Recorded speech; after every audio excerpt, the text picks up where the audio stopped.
النهارده هنتكلم في موضوعين. الموضوع الاول بخصوص مباراة الاهلي وبيراميدز هو العقوبات بتاعت رابطة الاندية. طبعا رابطة الاندية بتفاجئنا كل وقت بقرارات غريبة عجيبة. رابطة الاندية غير امينة في قراراتها. رابطة الاندية قالت في ماتش الاهلي والزمالك احنا قررنا ان الزمالك فايز 3-0 وهيتخصم 3 نقط من الاهلي في نهايه الموسم.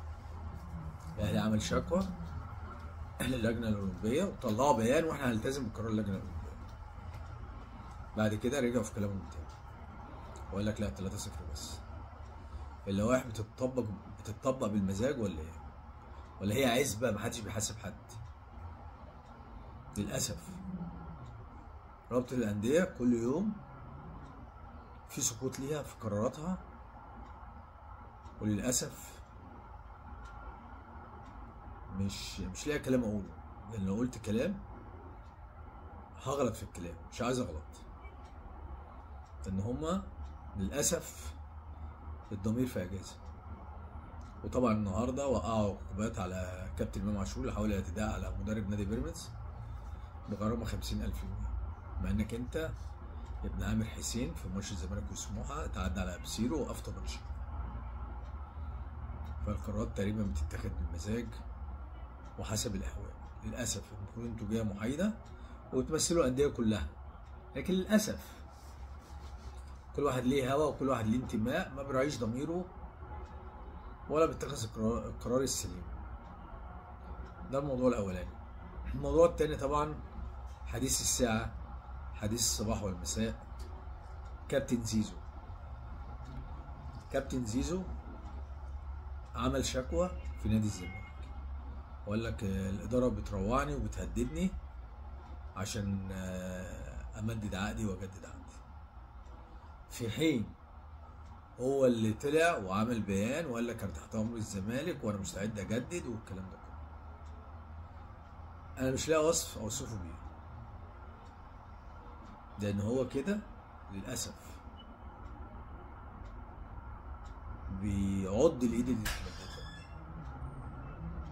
نادي الزمالك هو صاحب فضل عليه. الزمالك اللي اكتشفه وقضى معاه حوالي 5-6 سنين، هو اللي عمله، هو اللي خلاه يركب احدث عربيات، هو اللي خلاه يعيش عيشه مختلفه تماما. انما دلوقتي بيطعن في نادي الزمالك، بيطعن في نادي الزمالك وسبب ازمه نفسيه لملايين من جماهير الزمالك. للاسف الناس كلها حزينه على التصرف بتاعه اللي ملوش اي مبرر.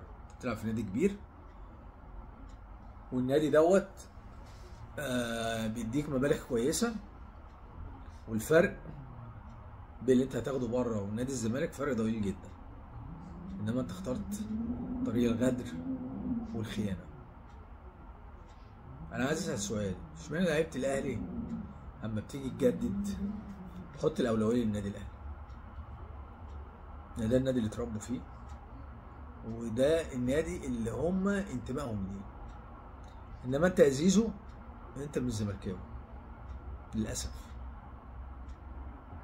وانت تسببت في موت احد جماهير الزمالك. متفتكرش ان ربنا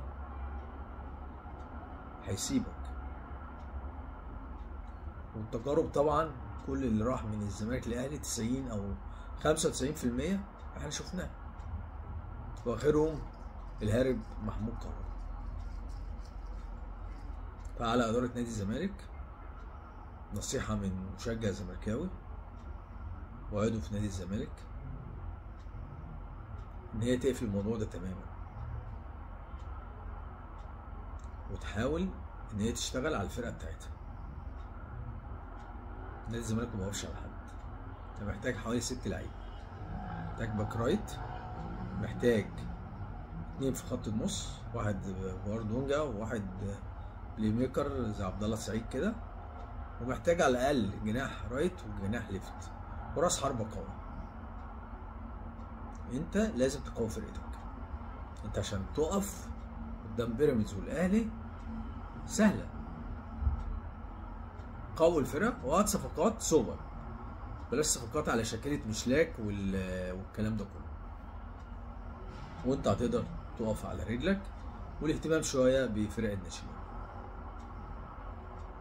فلا تبقوا على كابتن زيزو اللي خان العهد وخان ود جمهور الزمالك، والوقتي ولا بيروح تمرين وساب الزمالك في اهم 7 مباريات في الدوري العام.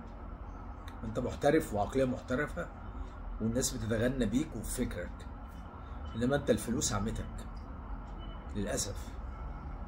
وبعدين انت مش بتاخد قليل من نادي الزمالك. انت كنت فين وبقيت فين؟ الزمالك خيره عليك وخيره على كل من ارتدى تيشيرت نادي الزمالك.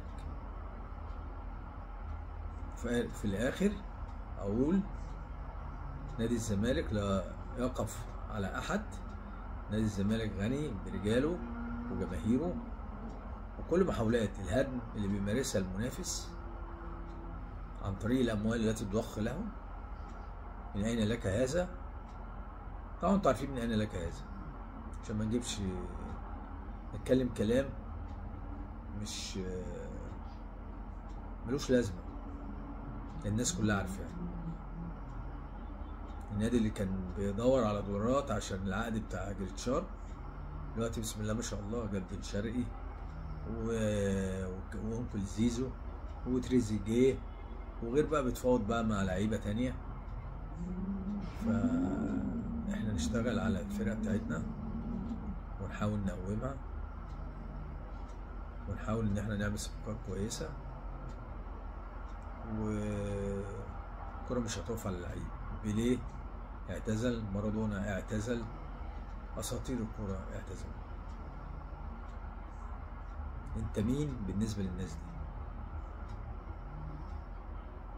وهتندم يا زيزو. افتكروا الفيديو ده ان انت هتندم يا زيزو. هتندم بقى، حاجة بتاعت ربنا بقى، من أي ناحية الله أعلم. شكرا.